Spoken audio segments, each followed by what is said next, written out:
Все должно быть готово к сентябрю. Это инфраструктура, производственные здания и энергетика. Речь идет о территории опережающего развития индустриальный парк Кангаласы в пригороде Якутска. Об этом рассказал журналистам вице-премьер Юрий Трутнев. Сегодня он осмотрел территорию будущего промышленного комплекса. Чуть позже, уже на совещании в правительстве Якутии, посвященном вопросу развития ТОР, Юрий Трутнев лично вручил 9 свидетельств резидентов руководителям предприятий. Я задал вопрос коллегам, а почему ограничились такими, в общем, небольшими размерами площадок, потому что, слава богу, место в республике есть, и, в общем, может быть, сразу создавать такой большой задел. Егор Афанасьевич сказал о том, что такая возможность есть, земля вокруг присутствует, поэтому по мере востребованности территория будет возрастать.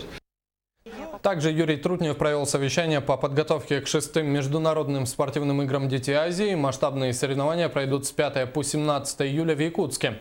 Ожидается участие спортсменов из 38 стран. Тысячи атлетов будут бороться за звание лучших в 22 видах спорта. Впервые введены борьба куреж, стендовая стрельба, дисциплина по боксу среди девушек, а также якутские прыжки, которые отделены от легкой атлетики и выведены в отдельный вид спорта.